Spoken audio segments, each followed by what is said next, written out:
Brave Voice, The Big Recital, Finding the Courage to Take the Stage. Written by Kevin O. A Brave Voice read aloud. Chapter 1. The Sign-Up Sheet. There was a song that lived in Suri Patel's hands. It was a small, round song, the kind Grandpa hummed while he watered his tomato plants. He had taught it to her on the kalimba, the little thumb piano with metal keys that went plink, plink, plume when you press them. Grandpa called it her garden song because it sounded like rain landing softly on green leaves. At home, Suri could play it with her eyes closed. Her thumbs knew the way. So when Ms. Okafor pinned a bright poster to the classroom wall, Suri felt the song wake up inside her hands. Spring Recital, the poster said in big, friendly letters. Share a talent. Sign your name below. Anyone may play, sing, dance, or share something they love, said Ms. Okafor, smiling.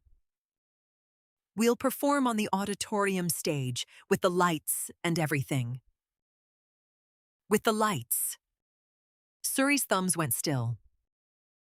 A boy named Mateo was already writing his name. He had only joined their class a few months ago, back when he was the new kid and barely spoke, but Suri had helped him feel welcome. And now he was her good friend. He was going to draw a giant comic and tell its story out loud. You should sign up too, Mateo said. Play your garden song. It's the best thing I've ever heard. Suri picked up the pencil. She thought about Grandpa's face when she played. She thought about the round, happy song. Then she thought about the stage. The bright lights. All those faces turned toward her, waiting. Her stomach did a slow, cold flip. But her hand wrote anyway, in careful letters, Suri Patel, Kalimba. The moment the pencil lifted off the page, the cold flip became a whole cold ocean. What did I just do? In her green satchel, a tiny voice seemed to agree. It was Roly, her little gray roly-poly, riding along in his clear dome jar with his leaf and his twig. When Suri peeked in, Roly had curled himself into a perfect, scared little ball. Yeah, Suri whispered. Me too. Chapter 2. The Buzzing Hands. That afternoon, the garden song was easy again. Suri sat on the back step with Grandpa while the sky turned the color of peaches. Roly sat in his jar on the railing. Suri played, and her thumbs found every note, plink, plink, plume. And Grandpa closed his eyes and swayed. There it is, he said. Rain on green leaves.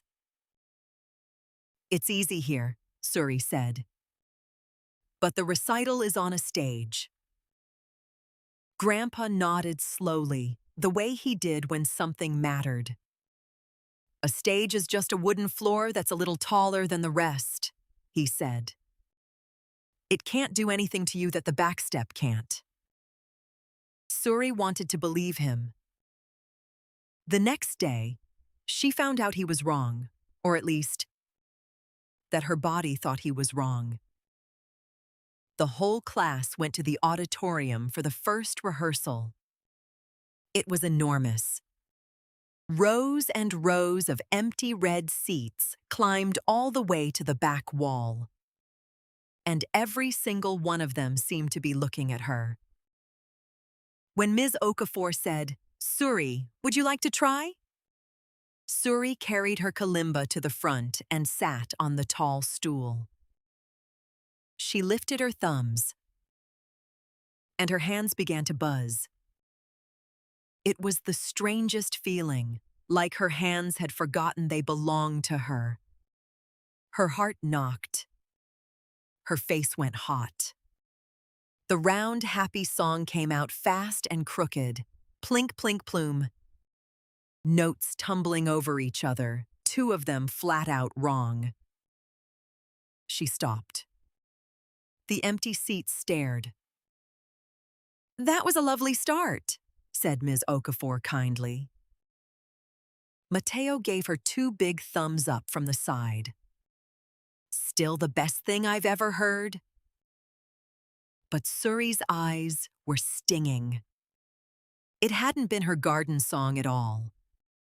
It had been a scared, rushing stranger wearing her hands. In her satchel, Roly was a tight gray ball again. Chapter 3. The Freeze. Suri practiced every evening after that. On the back step, the song was perfect. Plink, plink, plume. Rain on green leaves. "See?" she told Roly. "I can do it. I just have to do it like this.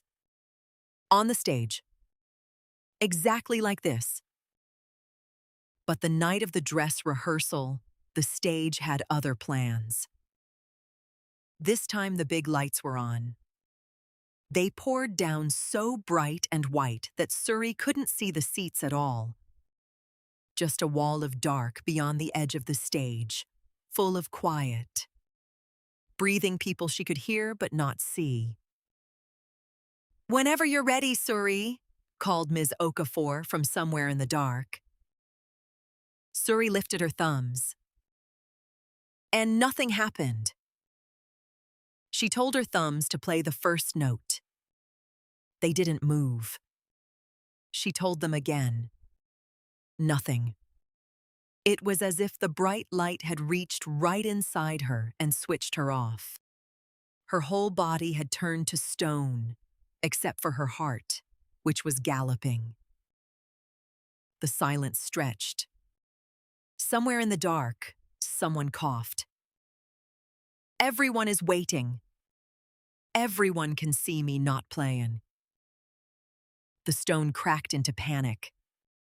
Suri slid off the stool, hugged her kalimba to her chest, and hurried off the stage into the wings, her sneakers loud on the wood. The one untied lace flapping. She didn't cry until she reached the dark curtain. Then she did. She had imagined the worst thing that could happen. And it had happened. She had frozen in front of everyone.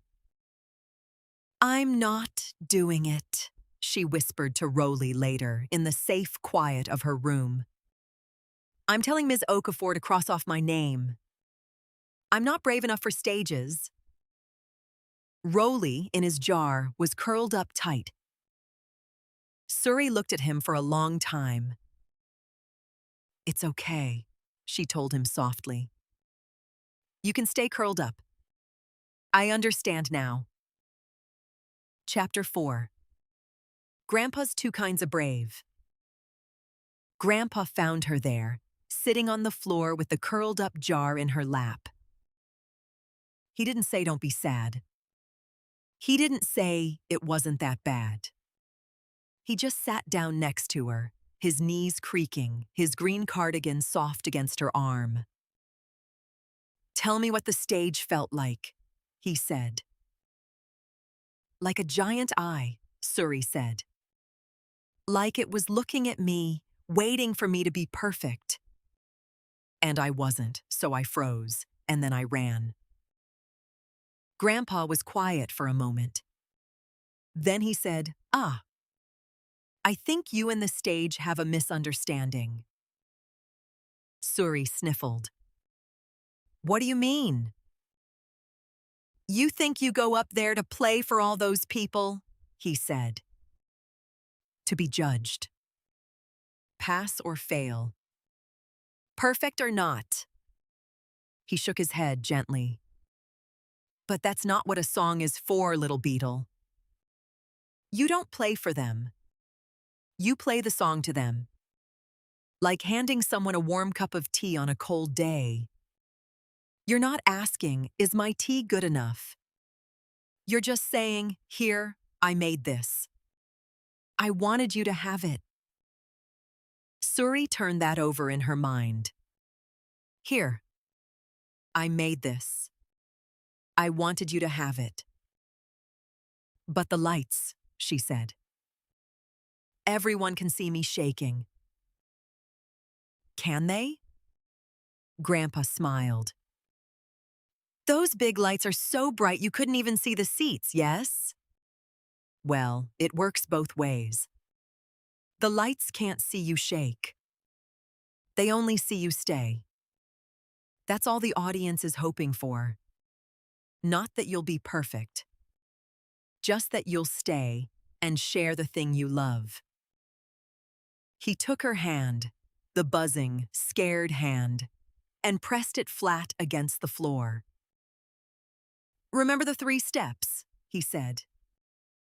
The ones for when your voice hides?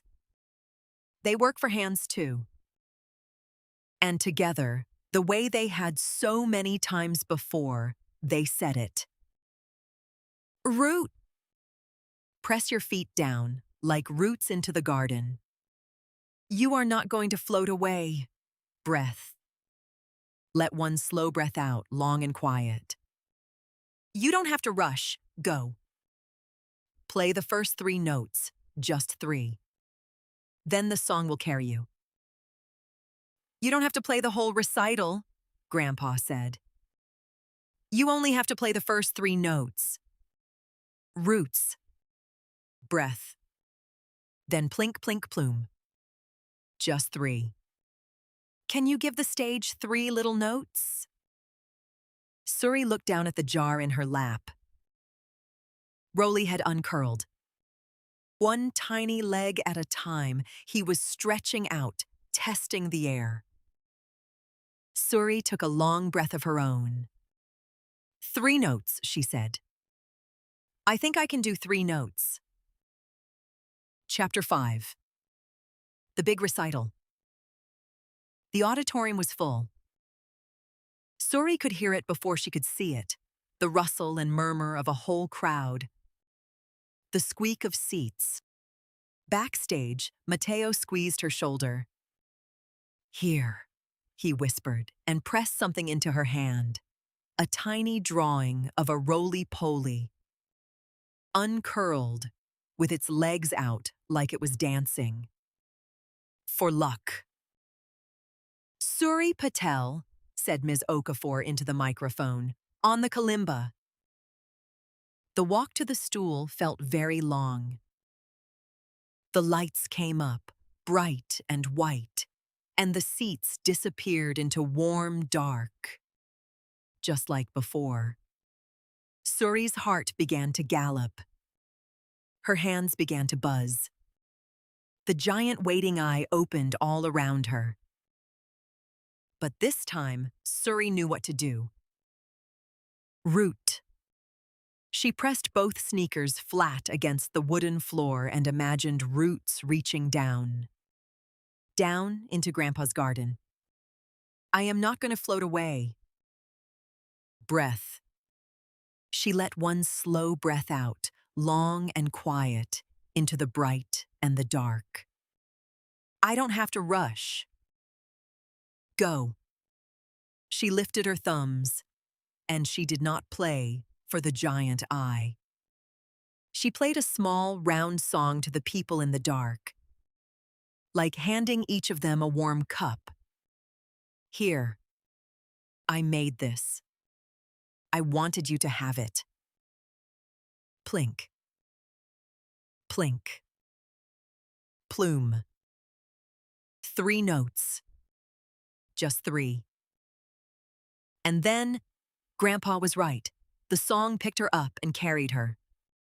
Her thumbs remembered the way. Rain began to fall on green leaves. Halfway through, she pressed one key too soon. A wrong note rang out, plonk, bright and clear for everyone to hear. The old Suri would have stopped, would have frozen, would have run. But the new Suri only thought, that's okay. Tea spills sometimes. And she kept going. She found the melody again and let it roll on all the way to the end. To the last soft plume that hung in the air like the last drop of rain. For one heartbeat, the auditorium was perfectly silent. Then it filled with the warm thunder of clapping. The lights were still too bright to see faces. But Suri didn't need to see them. She could feel them, all those people holding the warm cup she had made. And somewhere in the dark, she knew, was Grandpa. His eyes shining behind his round glasses. She had not been perfect. She had stayed. She had shared the things she loved. She had taken the stage. Backstage, Mateo was jumping up and down. Suri reached into her satchel and lifted out the jar to show Roly the clapping. The lights, the whole brave night. Roly was not curled up at all. He was stretched out long, riding high on his twig, his little legs reaching for the music. "We did it," Suri whispered. "We took the stage." And the spotlight, she finally understood, had never been a giant eye, waiting to judge her. It was only light, warm light, waiting to fall on whoever was brave enough to step into it. She knew now that she could step into it again. The end. The end. Root. Breath. Go. And let your brave voice out.